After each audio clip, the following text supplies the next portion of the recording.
Magandang umaga mga katiits. Ito naman si Boy Explorer ay nagbabahagi sa oras na ito mga katiits. At shout out sa lahat mga katiits at sa mga subscribers ko na sa ating YouTube channel. At maraming salamat sa inyong suporta mga katiits. At magandang umaga. At ito mga katiits ay ating ibabahagi ngayon kung saan ay merong videos na nasagap natin sa ating pag-scroll sa ating Facebook page kung saan ay tatlong namatay sa treasure hunting raw. At ating panoorin ito katiis ng isang videos na nakapost ito sa ating kaibigan, no? At nagbigay sa atin ng videos para mai-vlog natin at para mabigyan natin ng paalala sa lahat ng mga nagti-treasure hunting ngayon, no? Lalong-lalo na tag-ulan ngayon, no? At bihira lang tag-init. Kaya madalas meron talagang mga hindi sinasadya o hindi talaga matumbok kung meron ba talagang mga trahedya, no? Unang-una yung mga lupa ay biglang mag-landslide. Kaya mag-ingat tayo talaga katiits. Kaya panoorin ito katiits kung ano ba talaga ang nangyari ng mga katiits natin ay bakit namatay sa kanilang hukay, no? At unang-una niyan katiits, huwag kalimutang pindutin ang ating notification bell para updated kayo sa ating mga iba-vlog natin. At shout out sa lahat mga katiits. At huwag kalimutang pindutin ang subscribes button para madali kayong makapanood at updated kayo sa ating susunod na mga videos.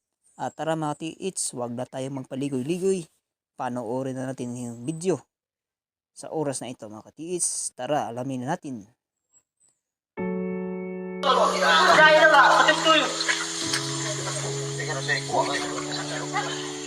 Yan na mga katiits, hinihila na lang mga katiits to gamit ng lubid kung saan ay maraming nagtutulungan ng ating mga kababayan. At siguro rescuer ito mga katiits. At napansin nyo mga katiits, marami sila tutulungan. Yan na mga katiits, kawawa katiits. Yan na, lupay-pay na mga katiits. Kawawang kawawa talaga. Yan ang nangyari sa ating katiits, no?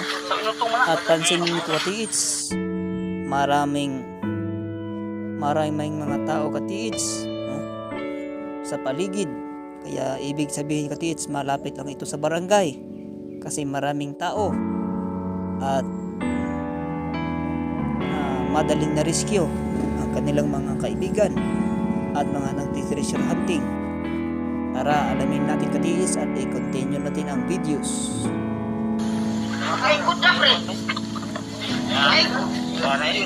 Yan na mga katiis, meron pa sigurong dalawa katiis na nasa ilalim pa. At talagang pagmatagalan ng isang katiis natin sa loob ng hukay ay talagang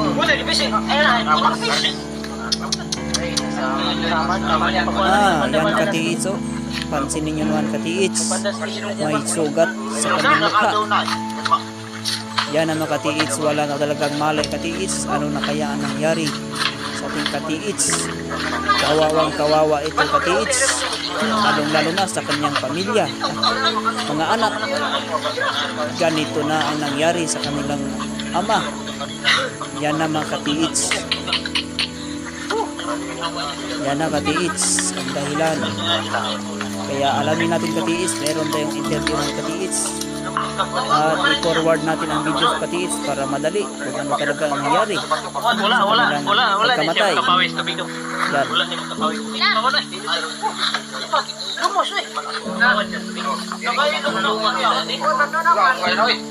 Yan na katiits, ipopost natin katiits. Hindi dahil talaga, hindi pala water trap ang dahilan, no? O di kaya nahulog kasi malalim raw ang kanilang hukay.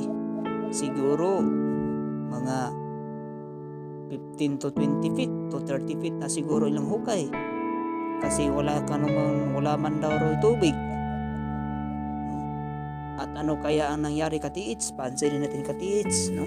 Isa lang ang ibig sabihin ng katiits, kung hindi man ito nahulog ay meron silang natamaan na siguro katiits na kung hindi water trap ay poison trap. At yan na mga katiits ang ating alamin sa ating videos mga katiits, at i-forward natin kato katiits para malaman natin. Yan na mga katiits, i-back man tayo katiits, back forward.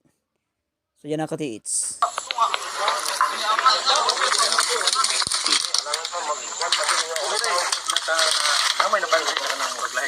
Yan na katiits. Yan na katiits, tinanong na sa nag-imbestiga kung meron bata kayong napansin na sa hukay, kung ano ba ang talagang nangyari, na bakit nagkaganon. Kaya patuloy natin katiits ang kanilang imbestiga.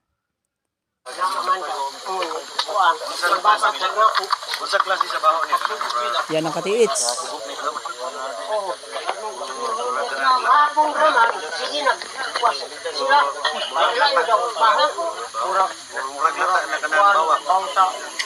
O yan katiits, i-post mo natin katiits. Ninimbestiga ito sa DPWH man siguro ito. O ano kaya ito? Kayo na maghusga katiits kung ano sila ang klaseng ng imbestiga. Siguro barangay tanod ito katiits o kaya mga pulis, no? Kasi yung isa ay nakasuot ng private army.